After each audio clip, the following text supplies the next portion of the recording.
Renacast.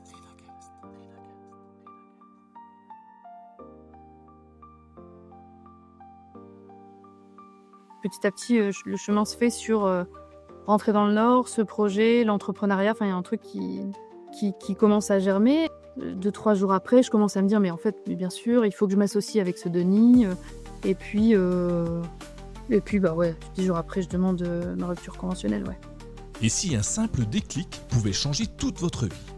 Bienvenue sur Renacast, le podcast qui explore ce moment clé où tout bascule, où l'envie de créer prend le dessus sur la peur de l'inconnu. Ici, des entrepreneurs, des audacieux, des visionnaires partagent avec vous leur histoire, leurs doutes, leurs succès, et surtout, ce qui les a poussés à tout quitter pour entreprendre. Une idée qui vous trotte en tête, un projet que vous n'osez pas lancer, chaque épisode est là pour vous inspirer et peut-être déclencher votre propre déclic. Abonnez-vous dès maintenant sur votre application de podcast préférée et embarquez avec nous dans l'aventure. Explorer comment une émotion profonde ressentie 20 ans plus tôt peut devenir le moteur d'une reconversion radicale à la renaissance d'un savoir-faire ancestral, mettre en lumière le passage à l'action, quitter un poste à haute responsabilité pour apprendre un métier manuel à partir de zéro, c'est ce qu'a fait Marion Leporc. Bonjour Marion et bienvenue dans ton épisode de Renacast. Bonjour Nicolas. Je suis très heureux de te rencontrer. Alors, on a été mis en relation, je crois, par Virginie, ne me semble-t-il. Tu me diras si je me trompe. Et donc, on lui fait un petit coucou. Et elle m'a dit, quand elle m'a parlé de toi, que tu es juste exceptionnelle, très inspirante. Et je suis parti à la découverte de ton parcours. Et effectivement, elle avait raison. C'est assez inspirant, en tout cas très inspirant, j'ai trouvé. La démarche que tu as eue me semble très intéressante. On va le voir tout au long de l'épisode parce qu'il y a quand même pas mal de choses que tu as fait et qui méritent d'être abordées et puis surtout qui va inspirer peut-être d'autres personnes qui voudraient peut-être faire renaître un savoir-faire qui n'existe plus en France, pourquoi pas. Donc avant d'aller plus loin, Marion, si tu le désires, est-ce que tu peux te présenter à nos auditeurs? Bien sûr, merci d'abord de me recevoir. Donc je m'appelle, Marion Leporc, j'ai 40 ans, 2 enfants. Je suis née à Lille. J'ai travaillé, pendant une quinzaine d'années à Paris et puis donc je suis revenue m'installer ici dans les Hauts-de-France pour ce projet. Hem, j'ai plutôt un parcours, on va dire, littéraire au départ. J'ai fait Sciences Po, et puis j'ai commencé à travailler, dans un grand groupe du CAC 40 de la construction, on va dire, hem, où j'ai plutôt travaillé, en développement de projets, sur, des projets de concession, de partenariat public-privé, où mon rôle était plutôt de coordonner un certain nombre de personnes qui répondaient à des appels d'offres, on va dire. Donc, Hem, beaucoup de monde du coup. oui, c'était des équipes assez larges, entre 50 et 100 personnes en fonction des projets, pas donc en management direct, mais en management indirect. Pour le coup, c'était vraiment pour l'occasion de certains projets, avec à l'intérieur des architectes, il y avait du financement, du juridique, des constructeurs, des mainteneurs. Ça, c'était, on va dire, la 1re partie de carrière dans ce groupe-là. Ensuite, je me suis occupée de développement de projets, dans les hôtels, on va dire, des projets hôteliers. Puis je me suis occupée de la formation des dirigeants et des grands dirigeants de ce groupe, dans ce qui s'appelle communément, là-bas, une académie. Et puis, avant de partir, on va dire, voilà, je me suis occupée du projet d'aménagement du nouveau siège. Hem, voilà, donc une carrière bien remplie là-bas avec, plusieurs mouvements, et à la fin, je me suis occupée de la stratégie, enfin, j'étais directrice adjointe de la stratégie de la moitié du groupe à peu près. Hem, voilà, j'étais très heureuse là-bas. Mais écoute, ça a l'air en tout cas, ça a l'air un parcours, hyper intéressant où tu as eu, affaire à beaucoup de monde, beaucoup de projets différents. I Le CAC 40 déjà, ça fait rêver beaucoup de monde de faire partie d'une entreprise du CAC 40.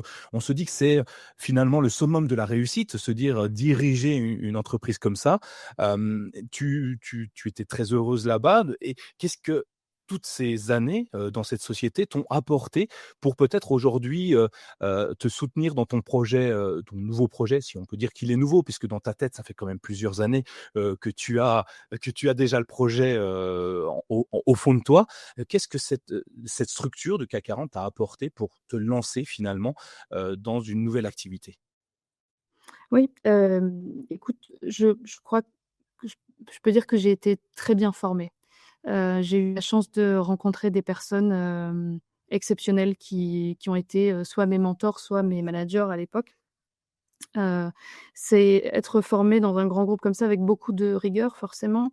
C'est aussi, des groupes qui, en tout cas moi dans celui que j'ai pratiqué, étaient très décentralisés et où donc, la notion de, d'autonomie est très poussée. Et où en fait il faut se débrouiller, pour récupérer du budget et faire avancer son projet. Donc ça, je pense que pour le coup, ça m'a bien aidé pour la suite. Mais, sur la partie développement, en effet, même si je pense que j'avais une sensibilité là-dessus au départ, ça m'a vraiment appris beaucoup. Aussi un milieu, la construction, donc un milieu assez particulier, hein, c'est comme, l'automobile par exemple, où il y a des codes, où c'est très particulier, ou le luxe ou, voilà.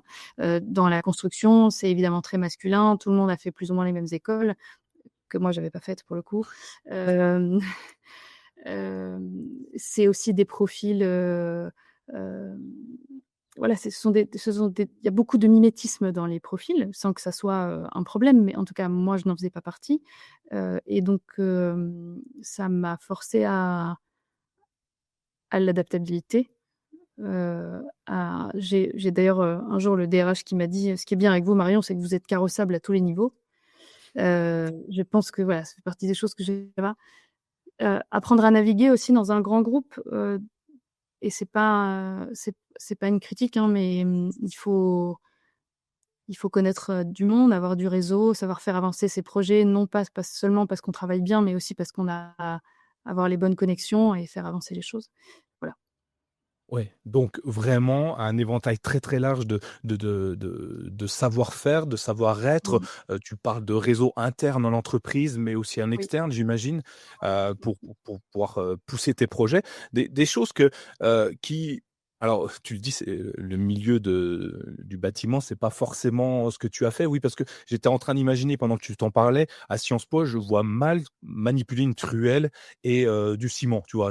Même si tu n'as pas sûrement pas fait ça, dans le cœur de métier où tu étais, mais j'avais cette image en tête qui m'est venue. Oui, je travaille beaucoup avec les images mentales et et du coup, j'avais cette image-là et ça m'a assez impressionné. Mais justement, c'est ça qui est intéressant. Tu sors d'un univers qui n'est pas du tout celui-ci. Comment on atterrit, dans une entreprise qui est à l'opposé, complètement de ce que tu es? Puisque, Ouais.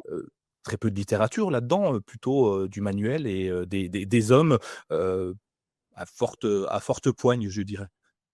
Oui, tout à fait. Typiquement, le profil là-bas, c'était des polytechniciens ou des gens qui avaient fait des écoles d'ingénieurs, spécialisés pour le bâtiment et cetera. Donc oui, pas du tout mon profil.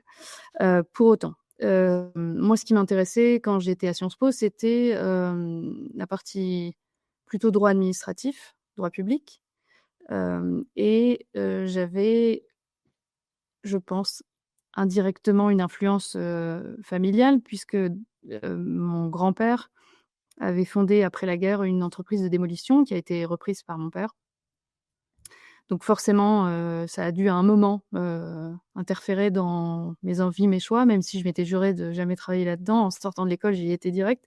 Mais, il se trouve qu'il y avait, heu, à Sciences Po un master 2 en ingénierie des partenariats publics-privés.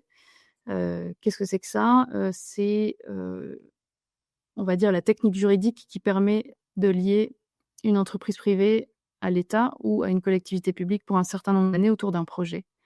Par exemple, il y a des stades qui ont été faits comme ça, je ne sais pas si tu vois à peu près, mais il y a, le stade de Bordeaux par exemple, le stade du Mans où en fait, le partenaire privé, s'engage sur le financement, et la construction et la maintenance d'un stade pendant un certain nombre d'années, heu, en contrepartie, des systèmes de redevances de part et d'autre. Enfin voilà. Ça permet de soulager les finances publiques de financement de gros équipements, heu et d'avoir, des équipements en bon état.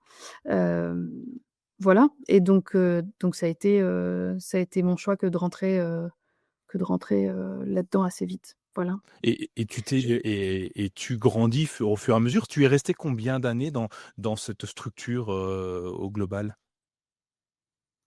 Je suis restée 15 ans, dans ce groupe. Je pense que ce qui m'a animé le lien entre mes études et ces groupes, enfin ces jobs-là, c je vais essayer de formuler, simplement.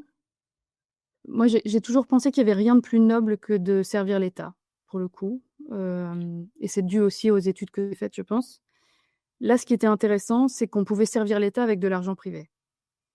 Donc des moyens, donc des plannings respectés, de la rigueur. Je ne dis pas qu'il y a pas tout ça dans le public, mais en tout état de cause, on sait qu'en ce moment, c'est plus compliqué.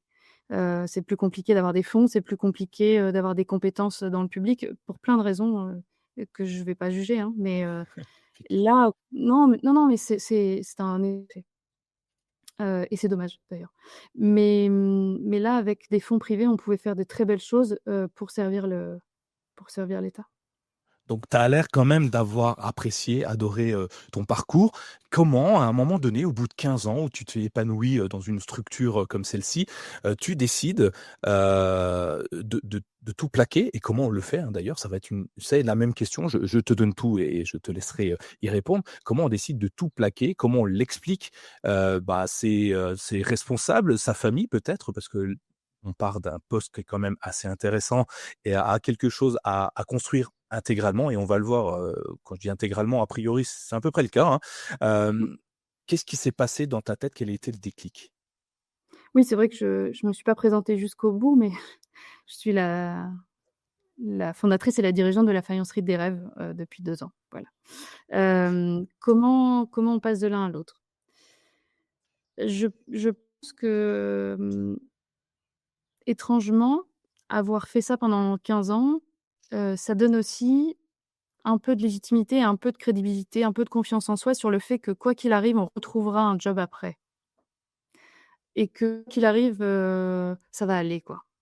Heu, il y a de ça, c'est-à-dire que si j'avais à la sortie de l'école, peut-être, eu des difficultés à m'installer dans le monde du travail, à garder des jobs stables ou à trouver quelque chose dans lequel je m'épanouissais vraiment, j'aurais peut-être pas eu cette sensation à la sortie de mes 15 années, d'un grand groupe. Je pense qu'on en sort quand même, alors c'est dur, hein. Enfin, bien sûr, je suis aussi partie parce que c'était, il y a comme partout, il y avait des défauts, il y avait des choses très difficiles, mais quand même, on sort avec une confiance en soi. Ouais, bien sûr, dans le fait qu'on a des capacités, des compétences, qu'on pourra les réutiliser et que quoi qu'il arrive, ben, on peut peut-être, monter une boîte mais on retrouvera un job après, quoi. Voilà. Ça d En tout cas, je me sentais, je savais que j'allais pouvoir rebondir à terme si ça marchait pas. Voilà. Donc ces 15 ans t'ont finalement donné confiance en toi, pour te dire, Oui. et je reprends, finalement, «Je rebondirai si j'ai besoin, quoi qu'il arrive, j'ai assez de bagages, assez de savoir-faire, Mmh. pour, trouver autre chose». Donc tu n'as pas de plan B quand tu t'en vas, mais tu te dis: «C'est pas grave, j'ai quand même un joker si j'ai besoin, je sais que j'ai des Oui, compétences et je peux les mettre à profit». oui, c'est exactement ça. Et comment tu vas voir, ton boss en lui disant: «Bon alors, la semaine prochaine, j'arrête tout». Est-ce que ça se passe du jour au lendemain? Ou est-ce que tu as un cheminement personnel et depuis plusieurs années, pour en arriver déjà à aller ouvrir la porte et lui dire: «Bon, demain au revoir président». Et comment ça s'est goupillé finalement tout ça?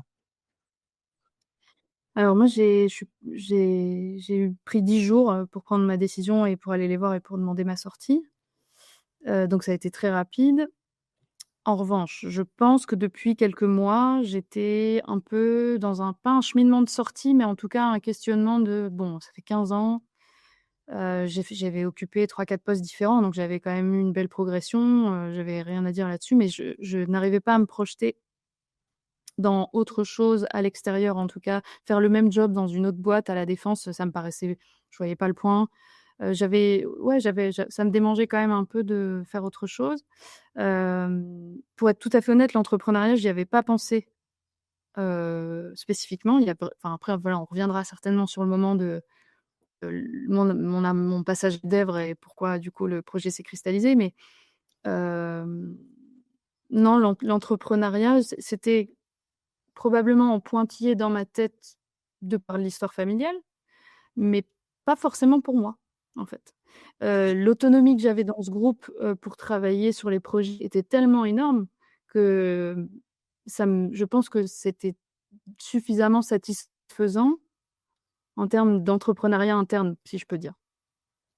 Effectivement. Voilà, après Dèvres, ça a été un déclic, un autre déclic, mais oui, oui, je suis partie assez vite. Je suis partie assez vite. Oui, quelques mois, tu dis, certains, ruminent ça, leur départ, plusieurs années, voire ne franchissent pas le pas par peur de l'inconnu. Et du coup, comment quand tu réfléchis à tout ça, tu te dis, tu pas envie de repartir dans une structure équivalente, même à la défense, pour faire finalement la même chose ou presque, ce que tu fais. Du coup, tu quittes en te disant, «Bon, c'est pas grave, on verra bien», ou tu as quand même déjà une idée en tête? Parce que, il y a quand même cette crainte de se dire, comme beaucoup de monde, bah, potentiellement, tu as un loyer à payer, il faut que tu manges de toute façon, hein, quoi qu'il arrive. Il faudra un peu d'argent Mmh. pour manger tous les jours, peut-être de la famille, des amis, enfin bref, plein de choses que de la vie, quotidienne qui fait que beaucoup ne franchissent pas le pas. Comment toi, tu as réussi à te préparer à ça mentalement et peut-être financièrement ou même t'entourer de personnes qui peuvent te comprendre et t'aider? Mmh. Alors, bon, il y a eu clairement, je le vois maintenant, hein, une grosse inconscience de ma part.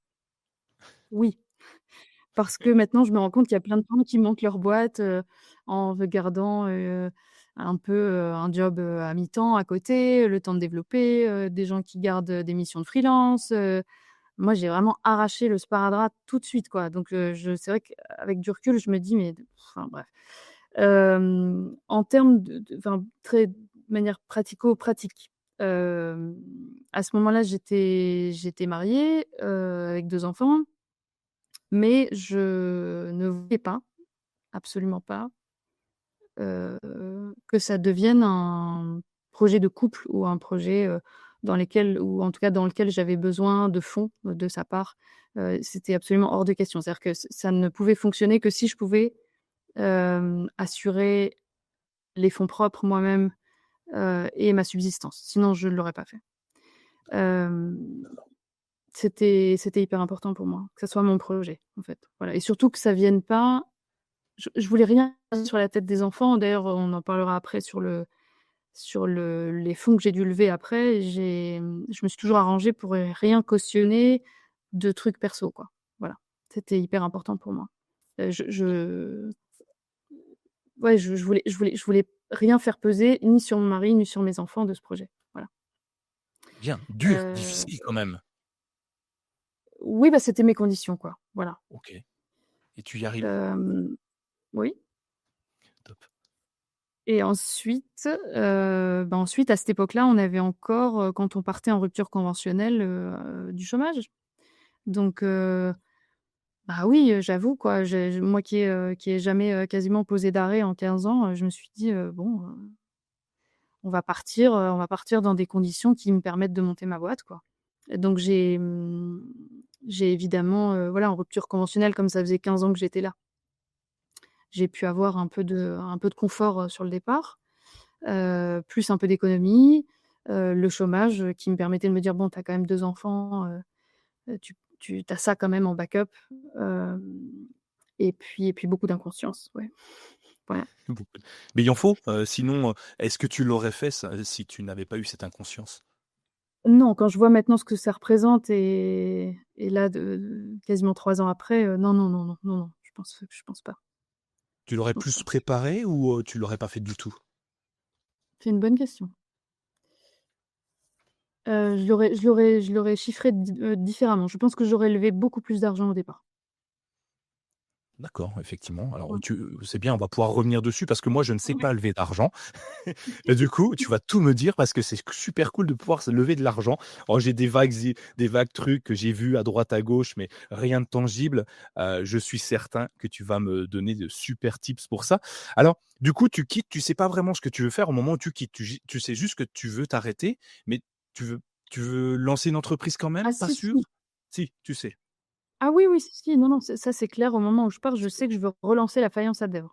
Alors, OK. je à ce moment-là d'ailleurs, j'étais parce que c'est vrai qu'on est voilà, je sais pas si on parle maintenant du moment où de ma rencontre avec le village, mais, hem, en fait, c'est très simple, pour mon anniversaire, je me retrouve avec mes copines sur la côte d'Opale. Ici à Dèvres, on est à 30 minutes du Touquet, d'Ardelot, des plages de la Côte d'Opale, où traditionnellement les gens du Nord, viennent, passer des week-ends, enfin ça arrive souvent.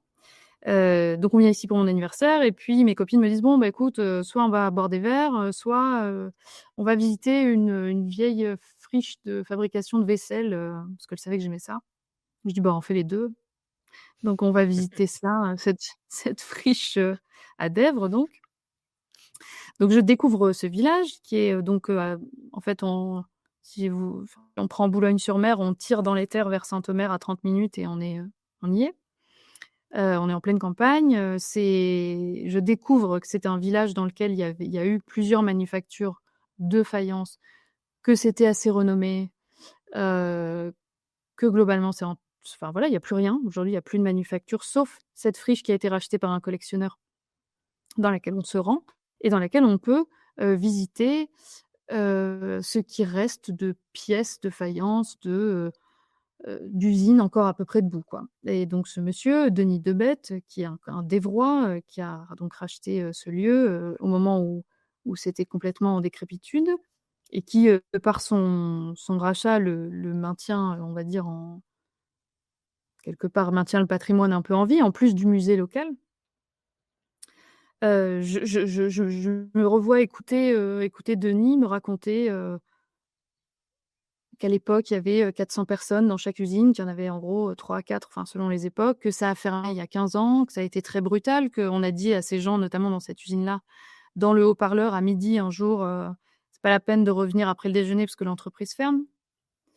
Hem, je regarde autour de moi, je regarde par terre, il y a des carreaux par terre, enfin, en fait, l'usine, elle est encore un peu dans son jus au moment de l'arrêt, quoi.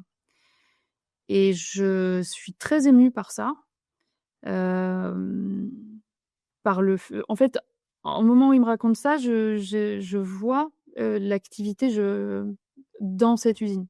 Je vois les gens qui savent faire, les fours remplis, le travail que ça demande, et cetera.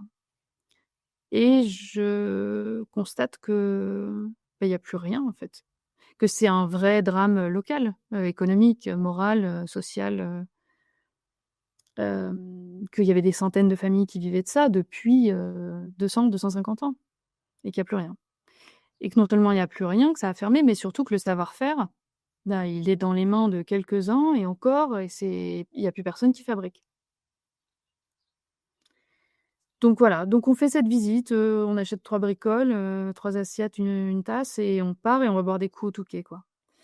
Et c'est dans la voiture avec mes copines dans la pour la enfin voilà, on commence à discuter d'entrepreneuriat en tout cas, en se disant: «Mais c'est fou, voilà, ce savoir-faire qui meurt» et cetera. Et moi je fais pas le lien tout de suite.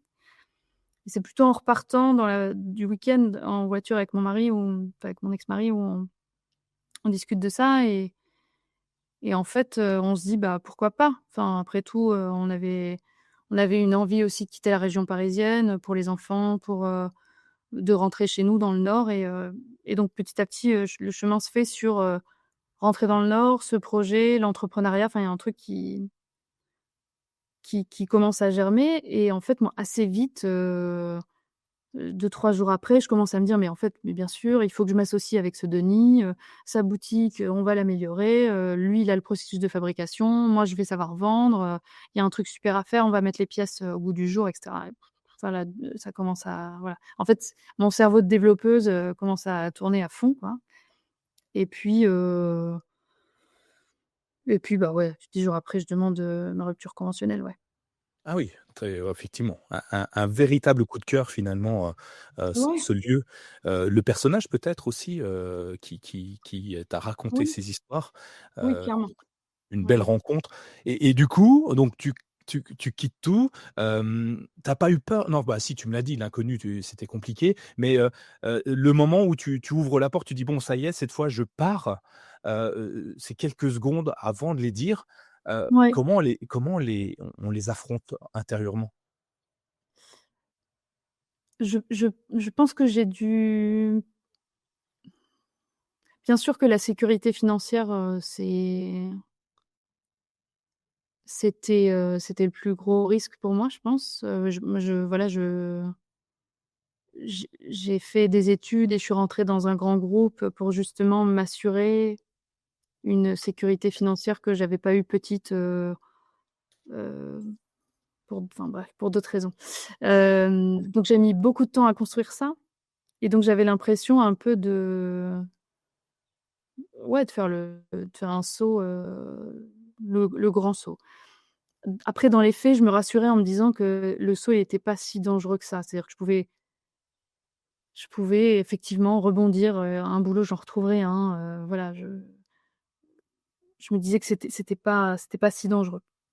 Ce qui était pas évident, c'était un c'est pas un espèce de changement de statut social, je qualifierais pas ça comme ça, mais, hem, on est quand même un peu en France défini par son job, enfin en tout cas moi c'est ce que j'ai connu, par son titre, son job, enfin c'est malheureux à dire, mais ça restait quand même encore assez le cas. Qu'est-ce que tu fais dans la vie? C'est même le premier truc qu'on te demande quand tu rencontres des gens, enfin voilà.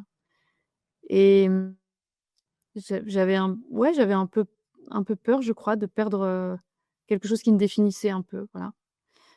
Et puis Le finalement ça statut va, hein. social. Mais sur le moment, voilà, c'est ça.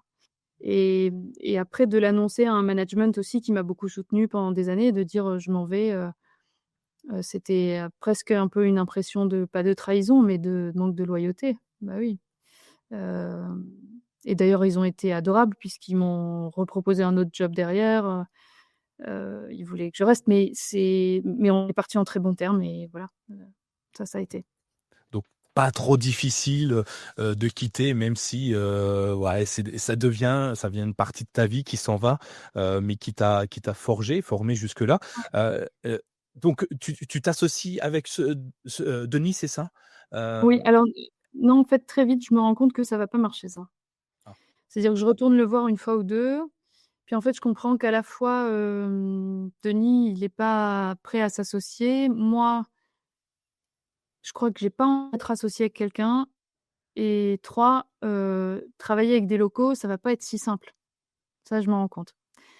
Donc en fait, je décide de tout redémarrer de zéro, OK. en connaissance de cause parce que je réalise que ça va être plus long, plus cher, plus difficile. Mais je me dis que j'aurai les mains plus libres, en fait. Voilà. Et du coup, donc tu te lances dans de la faïencerie. Alors j'ai loupé un truc, mais dans ton parcours, je me souviens pas que tu en aies déjà fait une fois. Donc du coup, je me pose la question, j'ai invité, là, tu es, la 19e personne avec qui j'échange. Tous ont des prémices de quelque chose dans leur parcours, avant et ils se lancent dans un domaine qu'ils maîtrisent, plus ou moins bien en fonction des personnalités. Mais, toi, tu il y a rien qui nous dit que tu vas maîtriser, la faïence. C'est quand même un art, compliqué, en tout cas de mon point de vue, je suis pas sûr d'être capable, d'y arriver, et puis tu veux recommencer en plus de zéro, donc ça veut dire sans les soutiens des personnes qui, eux, avaient le savoir. Heu, Comment tu fais pour, bah, les premiers jours? Enfin, par quoi on commence? Tu sais rien? Ouais. Enfin, excuse-moi, mais c'est Non, non, c'est un mais peu ah comme non, ça que mais je le ressens. non, mais bien sûr, je savais rien. Je ne savais pas faire la différence, au moment où j'ai eu les pieds dans cette manufacture, entre une porcelaine, une assiette en grès et une assiette en faïence. Je sais pas, je savais pas. Enfin, voilà, voilà. Donc, oui, j'avoue, c'est très bizarre, mais je me lance en sachant pas, du tout comment on fabrique, mais j'ai juste cette intuition de toucher du doigt quelque chose de très, précieux.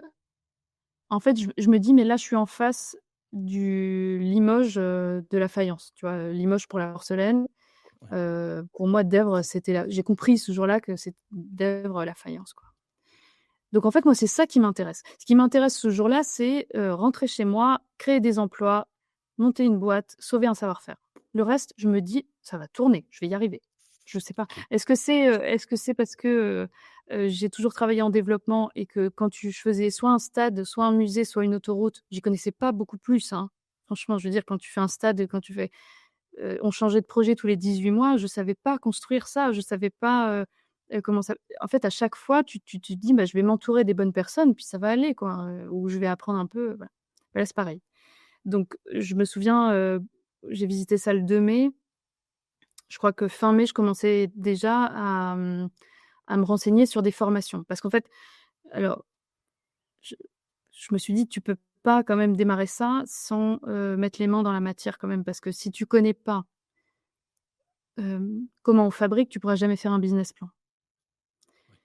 Donc j'ai cherché, j'ai trouvé une formation à Paris, pour, fabriquer, des moules en plâtre, puisque c'est la méthode traditionnelle à Dèvres pour couler les pièces. C'est pas tourné, c'est pas, fait à la plaque, il y a plusieurs méthodes en céramique, hein, là, on est ici à Dèvres, c'est dans les moules en plâtre. Donc j'ai trouvé une formation professionnelle de 3 mois, de 2 jours par semaine, qui démarrait en septembre, j'ai sauté dessus et c'est comme ça que j'ai commencé. Donc en gros, j'ai quitté le groupe, au mois de début août, on a pris les vacances et puis à la rentrée, j'ai poussé ma fille dans la chambre de son frère, je me suis fait un bureau et puis j'ai acheté un ordi et puis j'ai commencé cette formation, quoi. Et puis là où j'ai eu du bol, c'est que le 1er jour quand j'ai mis les mains dans la pâte, j'ai eu une sensation plutôt chouette, donc je me suis dit: «Bon, c'est bon, on y va». Donc il y a eu ça en parallèle, cette formation, pour apprendre à faire l'outil de base en fait, du coulage, qui m'a permis donc de faire un business plan, donc de savoir de combien d'argent j'allais avoir besoin et donc monter un financement. En même temps, j'ai commencé à me rendre à Dèvres, 2 jours par semaine, donc je faisais 3 jours à Paris, 2 jours ici et là, j'ai commencé à venir au musée pour, avoir accès aux archives parce que je savais que je voulais réinterpréter un décor. J'ai commencé à venir voir les anciens, enfin le peu que j'ai pu retrouver, donc j'étais dans les cafés à Dèvres pour demander les 06 des anciens qui étaient en capacité de fabriquer parce que même si j'avais appris un peu à fabriquer l'outil de travail qui était les moules en plâtre, je savais pas du tout, j'étais pas céramiste quoi, clairement, ça faisait pas de moi une céramiste, donc il fallait absolument que quelqu'un me transmette le savoir et j'en ai retrouvé 3 dont un qui m'a tout transmis, Anicet Delattre, voilà, C'est trop cool. qui m'a formée quoi, qui m'a formée, qui me forme encore aujourd'hui. Enfin c'est magnifique, d'avoir eu ça. Ensuite, en parallèle, bah, j'ai fait avancer tous les dossiers en même temps. J'ai mis 9 mois pour monter le projet. Entre décision de partir et le moment où j'ai commercialisé la première pièce, il y a 9 mois. Hem, j'ai monté la marque en même temps, le site internet, enfin tout ce qu'il faut pour monter une boîte quoi, voilà, l'administratif, Et voilà ça, donc heu, donc tu te formes, donc pour avoir un peu pour maîtriser le sujet, que tu vas vendre, forcément, ce qui te permet de créer ton business plan. Mais derrière, tu as une usine? Tu as acheté une usine ou tu as un four? Je ne sais pas du tout comment ça fonctionne, mais que tu te alors dis: «Comment je vais faire?» Enfin, moi, je ne sais pas par quoi commencer à ce moment-là, étant donné que, bah, je ne sais pas comment ça fonctionne, tout simplement. Donc est-ce qu'on, investit dans la chambre dans l'ancienne chambre des enfants et on met un four, qui va qui va chauffer la pièce à je ne sais pas combien de température ou, non. faire du séchage? C'est super compliqué finalement. Tu n'as pas fait juste ouvrir un site web. C'est plus Oui, oui, non, c'est sûr, il y a la prod, Mmh. bah, ce stage en fait, ce stage dans ce petit atelier à Paris, donc atelier Garrigue d'ailleurs, je salue, Alexandra. Dans cet atelier, j'ai compris comment ça fonctionnait la prod, à petite échelle. Donc j'ai appris à fabriquer des moules, j'ai appris à voir combien de temps les pièces mettaient à être produites, combien de temps il fallait les cuire et cetera et cetera. En même temps, j'ai fait une formation à distance, hem, sur les bases de l'histoire de l'art de la céramique, pour quand même avoir un espèce de fond de tarte, voilà, donc je faisais ça le samedi, avec les enfants à côté de moi, en ligne. Hem et puis après, bah, il y a vite été question de bouger parce que j'allais pas commencer à fabriquer, à Saint-Ouen, où on était, donc voilà, il fallait bouger, donc c'est pour ça que j'ai commencé à venir 2 jours par semaine à Dèvres et je me souviens très bien que quand je suis venue les premières fois, de toute façon, avant de produire, il fallait aussi faire des dessins techniques pour les formes des pièces, refaire un décor, donc la production, ça allait arriver après. Après, je suis d'accord avec toi, c'est aussi tout à fait inconscient et inconséquent de ma part de me dire: «On y arrivera». Enfin, je sais pas, je me disais: «C'est bon, ça va aller», voilà. Le truc le plus compliqué pour moi, à ce moment-là, c'était, heu, des trucs aussi basiques que: «Attends, comment on va faire pour réinterpréter un décor, dessiner des formes?»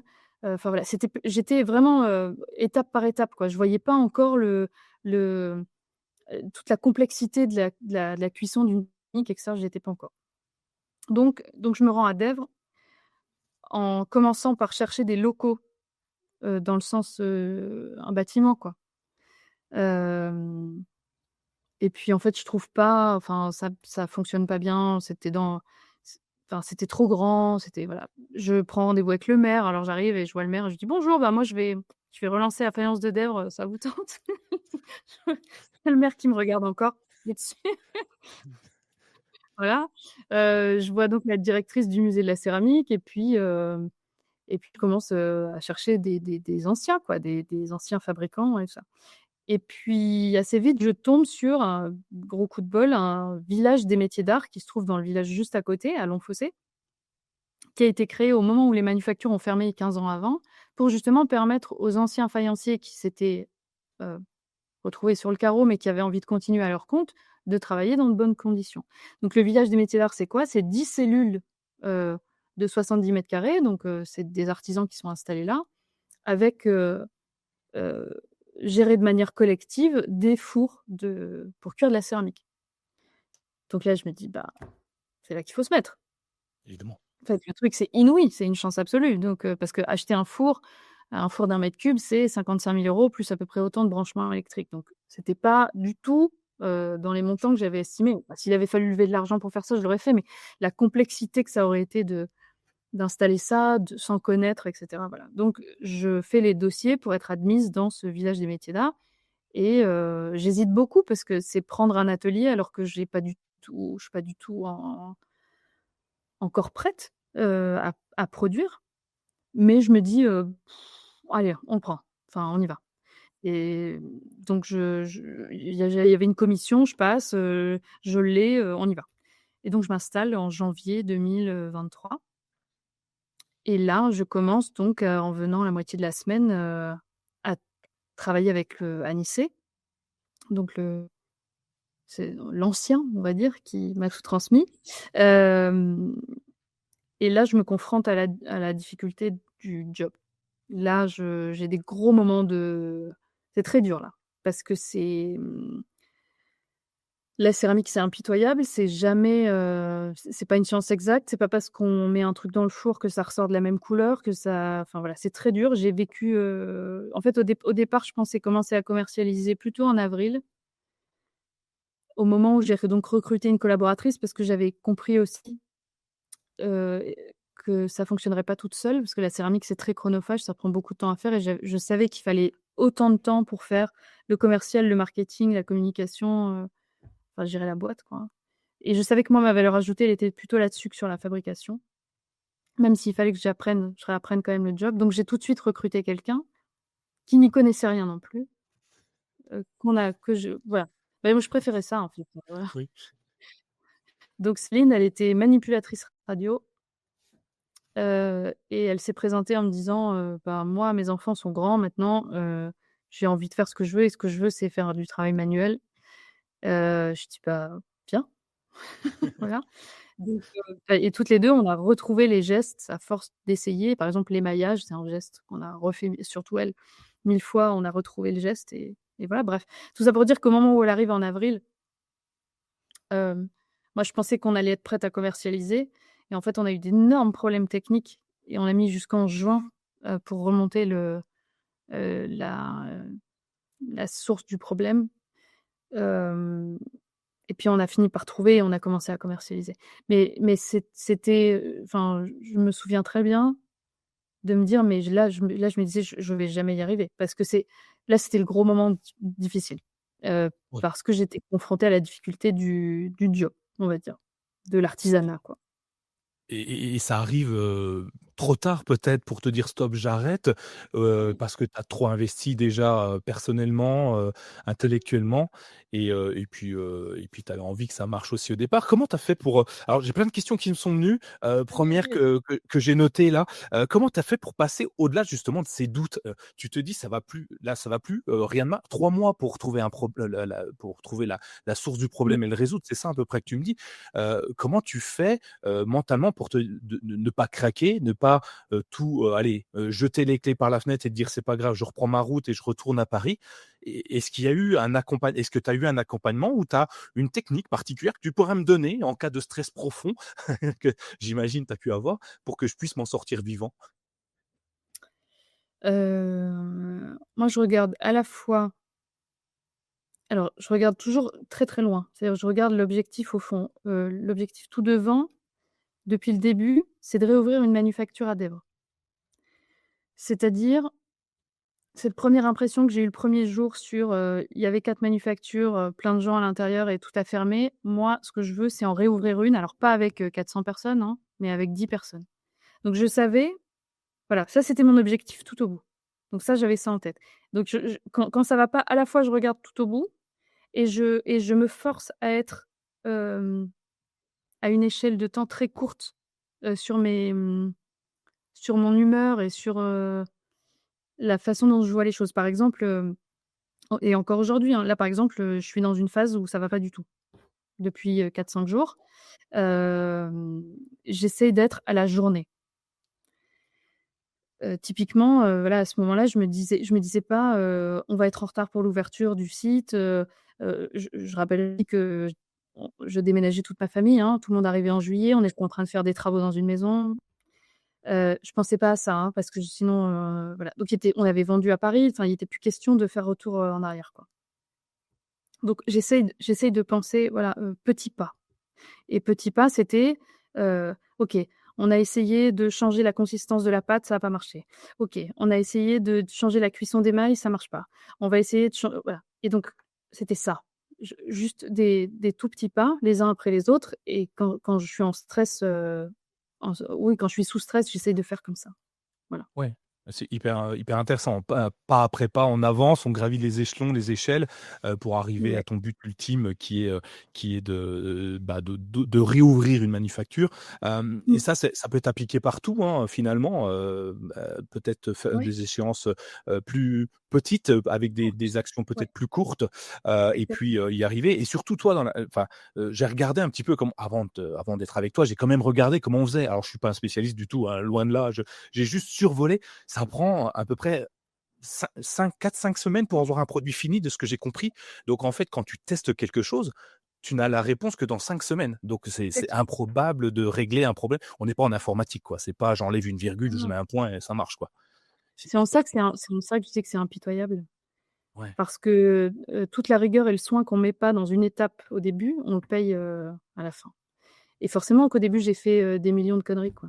C'est normal. Voilà. Bah oui. Encore aujourd'hui, encore aujourd'hui.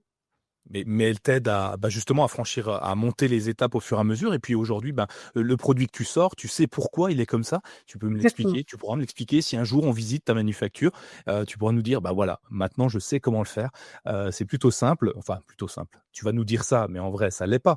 Mais, Ouais. tu vas pouvoir nous expliquer les étapes une par une. Question que j'ai, donc, tu as tout quitté, tu es parti, tu déménages, tu me parles de lever des fonds. Alors lever des fonds, pour moi, ça reste quelque chose de très, waouh, en fait, hein, si je peux m'exprimer ainsi.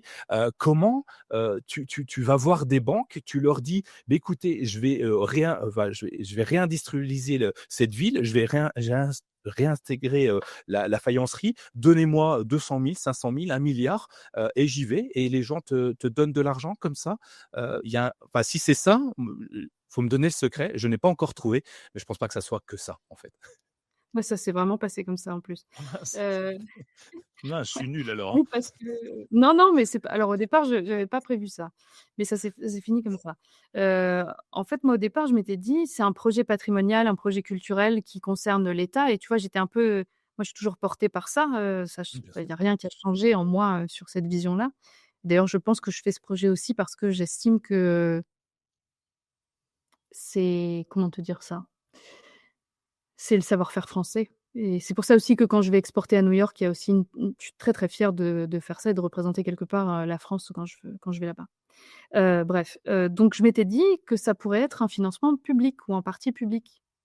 Toujours aussi dans la même logique que j'avais, dans ce groupe du CAC 40, je me disais: «Bah, finalement, avec des fonds, peut-être un peu de fonds publics, on peut, et avec, de l'énergie privée, on peut faire un truc chouette en tout», je sais pas, je m'étais, peut-être qu'ils me prêteront un peu d'argent, peut-être que je peux demander des fonds européens, peut-être que je peux aller chercher de l'argent à la région, et cetera.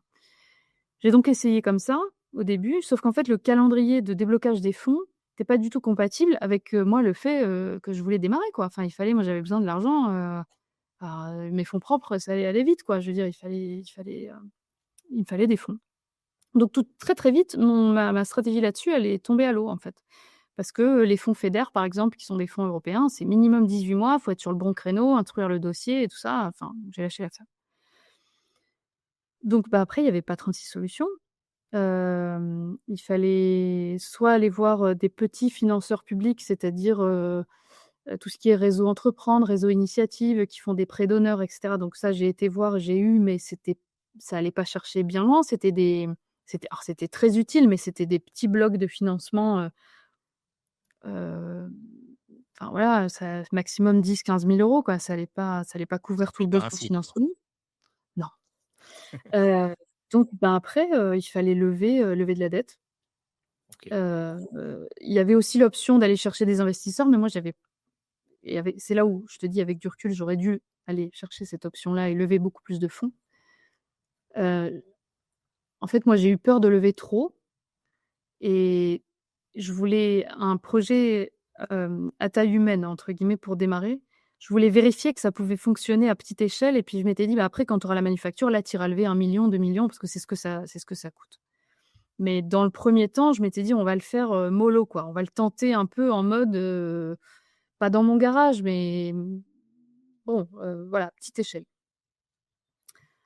Donc je me suis dit: «Ben, on va pas aller chercher des investisseurs». En plus, moi, j'ai envie d'avoir les mains libres sur la direction artistique. J'ai pas envie d'être gênée avec des investisseurs. Donc je vais lever de la dette sur ma tête, quoi. Donc oui, j'ai été à la banque. J'ai été faire le tour des banques de dev. «Bonjour, voilà, ça s'est vraiment passé comme ça. D'accord et Et tu cro puis, et tu poses un document PDF, un slide et tu leur dis: «Bah, voilà, aujourd'hui je n'ai rien, demain ce sera ça et avec ça on prête de l'argent», en croyant à ton projet ou tu es tombé peut-être sur une personne ou plusieurs personnes qui ont cru en ton projet et qui t'ont accompagné? bah, écoute, j'ai été voir 3 banques, j'ai eu des propositions de financement des 3. J'ai pris la meilleure, quoi. Mais après j'ai vachement bossé, enfin j'ai fait tout un dossier, j'ai fait un business plan, j'ai fait toute la doc que tu peux imaginer, pour aller lever tout ça, heu et je pense que j'y crois encore tellement fort je crois qu'il y avait pas beaucoup de place en face pour, du doute, quoi. Enfin c'était, évidemment que j'allais le faire, en fait.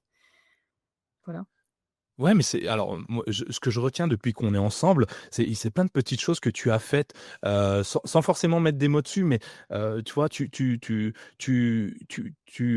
rencontres, tu rencontres cette activité, et finalement tu montes progressivement. Donc en fait, ton fort intérieur, c'est, finalement, il y a un savoir-faire. J'ai envie de que ça perdure. J'ai envie de montrer que la France, les artisans français sont capables de faire des choses magnifiques. J'en ai plein en tête qui disparaissent malheureusement progressivement au profit de produits de moins bonne qualité. Mais et ça, en fait, ta passion finalement, puisqu'on peut le définir comme ça, ton envie en tout cas, est débordante et elle t'anime, tout le temps. Elle t'a animé donc devant les actionnaires, j'allais dire, pas les actionnaires, mais les investisseurs, enfin les banques en tout cas. Ce Ouais, qui fait qu'on croit, on mise sur toi plus que sur ton projet peut-être en disant: «Elle clairement, est bien tellement sûr. elle est Oui. tellement à fond, c'est normal, ça va marcher, elle va s'investir pour que ça marche» Mmh. et puis on le voit, ton investissement, ta passion, tu vas chercher les gens. Je voyais quand tu me disais que tu passais dans les PMU, pour trouver les Ouais. personnes qui étaient là, je t'imagine, facilement, poser les questions et aller qui l'aurait fait? Ben, c'est un super bon conseil à donner, allez-y, hésitez pas finalement à aller poser les Mmh. questions à ceux qui savent, et souvent ceux qui sont les plus anciens adorent partager, leur Voilà. savoir-faire parce que, bien souvent, ils sont mis de côté parce qu'ils sont trop vieux, Oui. parce qu'ils ont fait leur temps, alors qu'ils ont tellement à donner, et je suis sûr qu'ils t'accompagnent encore aujourd'hui, et qu'il est très heureux de t'accompagner et que ça l'anime au quotidien comme toi, ça t'anime. Donc allez chercher les gens, allez voir d'autres personnes qui, eux, ont les mêmes affinités ou les mêmes envies. Je discutais ce matin avec Guillaume Vendée, c'est un podcasteur qui m'expliquait exactement la même chose que toi, mais au niveau du podcast, il me disait: «Bah, en Ouais. fait, si tu as envie envie que ça marche, va parler aux autres podcasteurs finalement. Va leur Oui. demander leurs conseils et tu verras, c'est un tout petit monde, tout le monde se parle, tout le monde est gentil.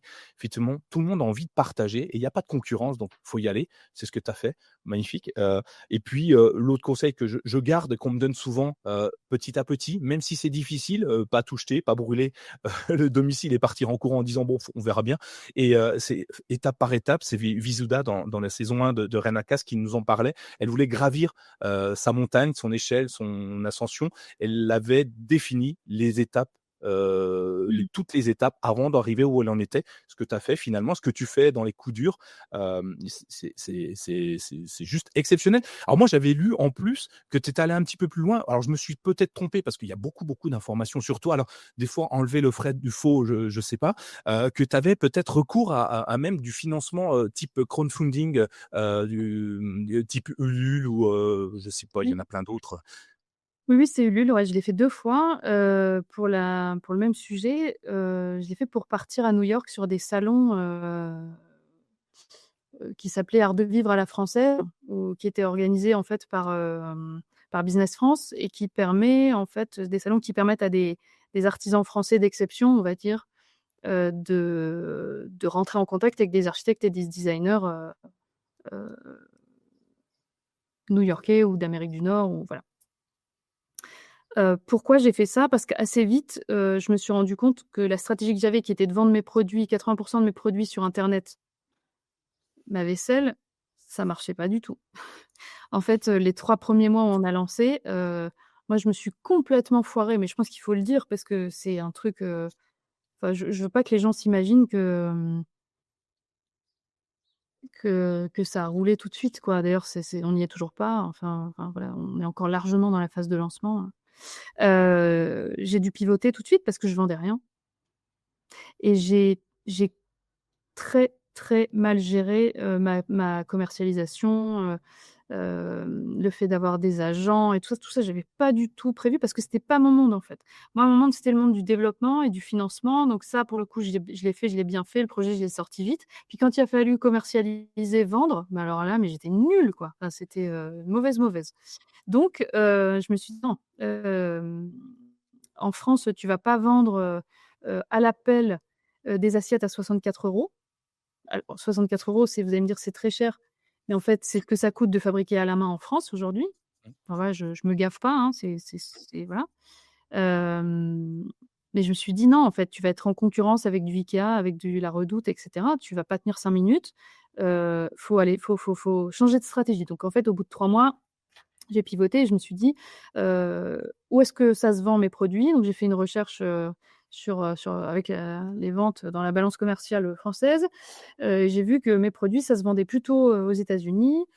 Heu, voilà, donc j'ai appelé, la chambre de commerce internationale de Lille. «Bonjour, comment on fait pour s'exporter?» Ben, voilà, c'est ça les étapes, peut faire un diagnostic, paf et donc du coup, je me suis retrouvée, assez vite, à devoir partir aux États-Unis pour faire ce salon, pour tester en fait, pour aller tester le marché là-bas. Sauf que ça demande énormément de fonds, en fait, parce fallait aussi d'un coup passer toute la doc en anglais. Heu, c'est pas pareil que de faire un site pour les États-Unis et de faire un site, juste français traduit en anglais. En fait, c'est pas du tout les mêmes habitudes enfin voilà, le parcours utilisateur sur un site, c'est pas du tout le même et cetera. Les catalogues, les machins, bref, tout plein de trucs que j'avais pas fait. J'étais pas du tout prête pour l'export, en fait. Comprendre comment ça marchait les douanes, le fret, donc voilà et tout simplement, de manière très pratico-pratique, moi, j'avais plus de trésor puisque j'avais tout dépensé pour vendre en ligne, en standard et là, je m'apprêtais à partir à l'export pour faire du sur mesure. Donc donc j'avais plus d'argent pour redévelopper. Donc oui, j'ai fait du financement participatif. Oui. Et j'ai levé, je crois que j'ai levé, 4 500 €. C'est pas monstrueux, mais à l'échelle du projet, c'était chouette, quoi et ça m'a permis de partir avec des ailes dans le dos parce que ça m'a du coup quasiment, enfin ce voyage m'a quasiment, rien coûté. Enfin si, ça m'a coûté de l'argent, mais je veux dire bien enfin un salon aux États-Unis, c'est 8 000 €, c'est très, très cher. Hem et je l'ai refait cette année, pour faire un deuxième salon, là où j'étais du coup un peu plus prête, Oui. mais j'avais pas voilà, mais j'étais plus prête intellectuellement, mais j'avais pas forcément la trésor.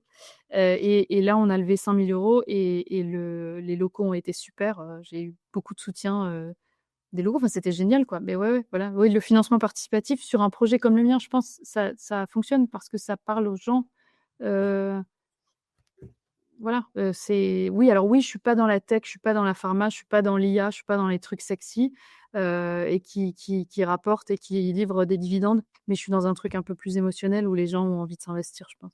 Voilà. Ouais, mais ce qui est hyper intéressant, c'est la première fois que de tous les invités que j'ai qui me parlent de justement de financement participatif. Alors tu as j'allais dire du hardware, mais tu as du matériel, tu as des choses à proposer, qui sont, comme tu dis dans le sentiment, dans l'émotion.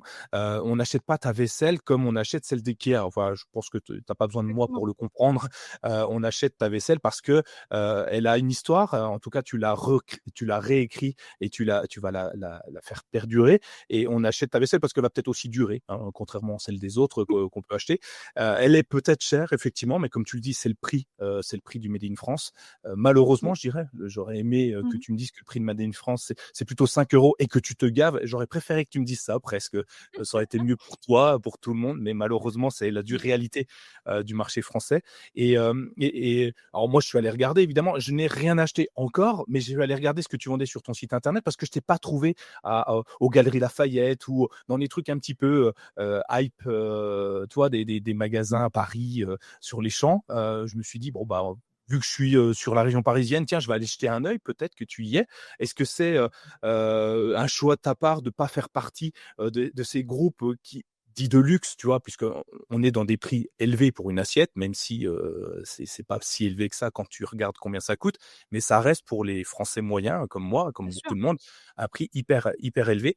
Et donc, du coup, j'aurais tendance à aller l'acheter dans des magasins type luxe, enfin, en tout cas, taxé de luxe, hein, même si ce n'en est pas forcément. Et bah, j'en ai pas trouvé. Donc, du coup, je me suis rabattu sur le site web et j'ai regardé des produits hyper intéressants. J'ai vu que des restaurateurs te faisaient confiance, mais tu Mmh. fais pas que de la vaisselle d'ailleurs. J'ai vu que tu faisais des carreaux. Oui, Alors, je sais pas si on appelle ça des carreaux ou du carrelage. Je sais pas. Je pense que c'est des carrelage, c'est carreaux de faïence. des Ouais. carreaux de faïence Oui. qui sur mesure également, qui permettent d'avoir un rendu qui est bah, unique, du coup, ça, Mmh. c'est plutôt intéressant. Euh, et, et, et, et tout ça, tu arrives à l'avoir avec des gens qui te font confiance, qui ont foi en ton projet, avec un financement participatif. Ça, je trouve ça génial parce qu'en fait, bah, c'est la communauté qui peut t'aider, qui peut te soutenir, qui montre que tu as, à mon avis, raison de faire ce que tu as fait, même si tu n'avais pas besoin de moi pour, heu, pour, heu, pour, pour te lancer. Mmh, Mais en tout ça cas, fait toujours du bien. voilà, je le dis parce que j'aimerais qu'on me le dise si c'était le cas. Voilà, donc on a pas mal de choses. Tu nous donnes plein d'informations qui sont hyper intéressants. Est-ce que parce qu'on va arriver à la fin de ton épisode, alors je ne sais pas si tu as dit tout ce que tu avais envie de dire sur ton parcours, mais n'hésite pas, hein, on peut tirer un petit peu, c'est pas très grave. Mais si tu avais quelques conseils à donner là à ceux qui aimeraient relancer, je sais pas, une manufacture de couteaux, de montres, puisqu'on avait des montres en France qu'on n'a plus, de lunetterie, alors moi je suis à côté du Jura, donc les lunettes en bois, les montres, voilà, c'est toutes des choses qui ont disparu de notre paysage français, qui sont exportées à l'étranger, en Chine, en Suisse, bon, ça va encore, la Suisse, c'est pas très loin, et c'est notre savoir-faire. Quels seraient tes conseils à donner aux gens qui voudraient peut-être suivre ton parcours? Bah, je voudrais oui, je voudrais pas, donner de mauvais conseils et surtout, donner des conseils alors que, de mon côté, on n'est pas encore sorti de la zone difficile. Ça me paraît, manquer d'humilité, mais Bah, ou peut-être c'est les erreurs que tu as faites et qu'il faudrait éviter de oui, faire? oui, bah, voilà, typiquement ne pas préparer la commercialisation, grosse erreur, grosse erreur. Hem Il faut se trouver, des endroits où on peut vendre, des représentants, des circuits de distribution, réfléchir à ces circuits de distribution et à les anticiper en amont, quoi. Hem, p Voilà, pas arriver et se dire: «Oh ben, bah, oui, ça va, je le ferai après» ou «Je me concentre sur la prod et puis après on verra ça» ou ce qui était aussi la difficulté parce que je reprenais quelque chose, enfin je reprenais, non, j'ai rien repris, j'ai redémarré, mais moi, il y avait pas d'appareil productif et donc il y avait pas de marché en cours, il y avait pas, il y avait ni appareil productif, c'est-à-dire pas d'usine, pas de collaborateurs en place parce que tout avait fermé il y a 15 ans et pas de marché existant. Donc je dirais que pour reprendre ou redémarrer quelque chose, il faudrait peut-être au moins un de ces 3 trucs-là. Tu vois ce que je veux dire? Ouais. Hem, Bon, c'est un juste des pour se profils. sécuriser bah, ouais, pour se sécuriser un petit peu. Heu, c'est un peu chaud sinon, c'est un peu risqué Mais au final, tu es et quand même tu quand même contente du parcours que tu as déjà fait, de toutes les évolutions, les avancées que tu as pu, produire ou créer, et si, s'il y avait un truc, que tu pouvais changer là maintenant, d'un coup de baguette magique, dans ton parcours, ce serait uniquement, la commercialisation? Bon, ceci dit, ouais, pour je vendre pense à oui, domicile, oui, ouais. Ouais, oui, hein, ça me paraît important quand même. c'est Oui, ouais, oui, non, j'ai fait une grosse erreur. J'ai fait une grosse erreur, et on me l'a dit en plus, hein. Je me souviens très bien qu'on me l'a dit, dans les structures d'accompagnement dans lesquelles j'étais, il y a quelqu'un qui un jour m'a dit dans une commission: «Mais, attention à la commercialisation» et j'étais tellement sûre que ce qu'on faisait, c'était de redémarrer ce savoir-faire, c'était génial, que j'étais sûre que ça allait se vendre en fait, ouais. j'ai pas, voilà, pas spécialiste du sujet donc je me suis laissée, on va dire, absorber par mon enthousiasme. Non, oui, le co voilà. Et du coup, aujourd'hui, donc, bah, tu t'es penché grandement sur cette, phase de commercialisation, j'imagine. Et qu'est-ce que tu fais pour commercialiser tes produits? Alors comme on n'a pas les moyens d'avoir, un commercial ou une commerciale à demeure, ni d'avoir, des représentants, notamment aux États-Unis et cetera, bah, c'est moi qui m'y colle. Donc en fait, on fait pas mal de salons, heu voilà, quand je peux, j'en fais 3-4 par an et c'est là vraiment où je sens qu'il se passe des choses. C'est-à-dire qu'à la fois puisque aussi il y a une dimension dans ce projet particulier, c'est que, par exemple, quand je vois un chef d'un resto étoilé, quand je les démarche, ils veulent rapidement ils veulent travailler avec moi, qui est la personne qui dessine la pièce et qui a monté le projet, en fait et sur un salon, c'est pareil. C'est-à-dire qu'un designer, un architecte, il a envie de parler à la personne qui a relancé le savoir-faire. Donc en fait, peut-être même que d'avoir un commercial, ça serait peut-être pas forcément bénéfique pour nous. Parce que très vite on reviendrait au fait qu'il faut que je sois présente et cetera. Donc ça, ouais, ça nous permet de rentrer en contact avec des gens. Là, je reviens de New York, j'ai vu, 110-115 architectes designers, sur le salon. Donc comme on fait du sur mesure, bah, on signe pas tout de suite des commandes, hein, chez nous, mais ça va peut-être mettre quelques mois, mais je pense que ça va être, voilà, c'était utile. C'est ça qui nous permet de faire la commercialisation aujourd'hui. Voilà. OK, donc en fait, tu incarnes totalement la marque, de par la création, de par ton image personnelle, de par ton histoire personnelle également, hein, puisque, c'est important. Mmh. Donc ça peut être bien, finalement d'incarner une marque pour vendre, son produit. Oui, je crois, je crois. C'est pas facile, hein, cette étape où tu réalises qu'il va falloir te mettre en scène sur les réseaux sociaux, qu'il va falloir, faire la femme orchestre, sur tous les plans. J'avais pas trop prévu ça comme ça, mais je pense que dans ce genre de projet où c'est vraiment dans tes tripes et c'est ta vision, c'est toi qui relances et cetera, il y a pas trop le choix, je crois. Ouais. Donc du coup, tu te Moins retrouves à moins qu'au devenir début. Ouais, tu te retrouves à devenir un véritable couteau suisse. Tu fais, bah, à peu près tout. Tu passes de l'atelier, au clavier, sans enfin, sans peut-être même pouvoir te laver les mains pour aller vite, j'imagine de courir partout, et ça doit être hyper prenant. Bravo en tout cas pour ça. Si tu avais, allez, Merci. je vais te poser encore, une ou 2 questions et après je te laisse vaquer à tes occupations parce que tu as besoin de tout ton temps pour ton activité. Est-ce qu'il y a des éléments, des personnes, alors hormis les personnes que tu m'as déjà citées et que je mettrai, dans les notes de l'émission pour les remercier, de t'avoir accompagné et du coup d'avoir pu, t'aider à croire en ton rêve, des qui te soutiennent, des mentors ou des livres ou quelque chose que tu voudrais mettre en avant ou qui tu voudrais mettre en avant pour que nos auditeurs se disent: «Bah tiens, cette personne-là a l'air intéressante, je vais aller soit acheter son livre, soit lire ses pensées, soit le rencontrer ou la rencontrer». Alors je te donnerai pas de quelqu'un en particulier ou un ouvrage en particulier. En revanche, de mon côté, ce qui fonctionne bien, c'est de beaucoup m'aérer la tête avec, de la musique et de la lecture, mais et de l'art en général, qui n'a justement rien à voir avec l'entrepreneuriat et avec ce que je fais. En Ouais, fait, de m'aérer, ça me permet moi de me reconcentrer quand je reviens. Je ne sais pas si c'est clair ce que je dis, totalement. mais, j de la même manière que tu trouveras pas une assiette des rêves dans ma cuisine, en fait. Parce que j'ai besoin de couper, en fait. J'adore ce que je fais, c'est génial, c'est le projet de ma vie, mais j'ai vraiment besoin de faire autre chose à côté. Voilà, de m'inspirer, de me nourrir d'autres choses. Bah, écoute, c'est très bien, et quand on arrive à le faire, parce que c'est pas si simple que ça, quand on a la Oui, tête dans le guidon, bah, on continue à avoir la tête dans le guidon même la nuit. On en rêve, on en fait ouais, des cauchemars parfois. Arriver à trouver, un moment de sérénité, de solitude peut-être, intérieure, grâce à la musique, pour, éviter de réfléchir et de penser à ça. Alors moi à oui, côté, je suis copywriter, je fais du texte toute la journée. Quand j'écris, j'ai, une espèce de musique, un espèce de bruit blanc, c'est de la musique, mais c'est pas vraiment de la musique, ce qui me permet d'être centré uniquement pour ça, parce que je suis trop actif, il faut que je fasse 15 choses à la fois, et quand j'écris, c'est pas possible. Donc c'est un peu dans le même ouais. esprit finalement, Je pense que heu, ouais, il faut me je pense que tu vider. résumes très bien ça. C'est ça, c'est que moi, je sais que mon cerveau,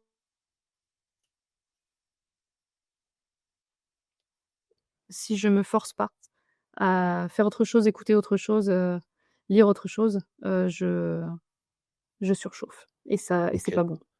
Voilà. Et ben, d'accord. Donc trouver un échappatoire, intellectuel ou physique, ou peu importe, qui te fait penser à autre chose, c'est une bonne chose. Bon. Dernière question, c'est la dernière, promis. Marion, si tu avais la capacité de revenir 20 ans, 25 ans en arrière, peut-être plus, je sais pas, et que tu croisais le chemin, de la petite Marion justement qui se balade, qu'est-ce que tu lui dirais? Mmh. C'est la question difficile ça, hein? Hem, je lui dirais que ça va aller.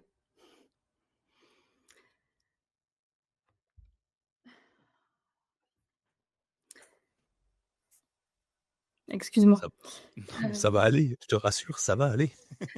Mais effectivement, c'est dur, mais oui, il y a 20 ans, je pense que je pouvais pas m'imaginer que je serais capable de faire ça. du coup, t'en es fier maintenant? Oui, oui, après, tu me verras jamais dire ça, mais non, non, c'est un chouette c'est très chouette, c'est un projet très chouette, mais je pense qu'effectivement, j'aurais pas pu imaginer que c'était, possible de faire ça. Voilà. Écoute, en tout cas, aujourd'hui, tu es là. Tes Oui, produits vont envahir le monde aux États-Unis, et tous les grands chefs étoilés et tous les grands architectes du monde entier. Je te le souhaite en tout cas. Ça me fera merci. plaisir de suivre ton parcours, de loin peut-être, ou peut-être, je sais pas, chez moi, un jour, j'aurai, de la vaisselle, des rêves Avec dans plaisir. mon salon, avec un peu de chance. Alors pour l'instant, j'avoue que c'est encore un petit peu hors de portée pour moi pour faire tout un set complet, d'assiettes, mais j'ai bien, l'impression de pouvoir en acheter plein. Donc, Écoute, merci beaucoup, on Marion. parlera ça avec plaisir. Merci beaucoup Nicolas, merci. Très heureux d'avoir fait ta rencontre, et bah, si, ce que je retiens de cet épisode, Marion, rapidement, à chaud, c'est que en fait, finalement, faut oser, faut pas regarder que ça va être difficile, parce que si tu l'avais vu, tu serais peut-être pas allé. Aujourd'hui, c'est dur, on le voit, tu es très, très, très, très touché par ça. Bah, moi, en tout cas, tu me touches beaucoup, et on voit qu'il y a des éléments durs, mais on peut y arriver si, bah, il suffit d'avoir envie d'y arriver et puis de se donner les moyens. Donc merci à toi. Heu on se revoit dans 2 ans, où tu me diras: «Ben, Avec c'est bon, plaisir. tout est bon, maintenant ma manufacture, elle est là», et on enregistrera peut-être même dedans, histoire de montrer aux gens que tu y es arrivé. Merci beaucoup, Avec Marion. Je plaisir. te souhaite, Merci Nicolas. tout le bonheur, et puis à très bientôt. Ciao, bye À bye. bientôt. Merci. Si cet épisode vous a inspiré, ne le gardez pas pour vous. Partagez-le avec vos amis, votre famille, vos collègues, qui sait. Cela pourrait bien être le déclic dont ils ont besoin pour se lancer. Abonnez-vous dès maintenant sur votre application de podcast préférée et laissez-nous une note 5 étoiles ainsi qu'un commentaire. Votre soutien est essentiel pour faire grandir RenaCast et continuer à donner la parole à celles et ceux qui ont osé. A très vite pour un nouvel épisode, et surtout, osez passer à l'action.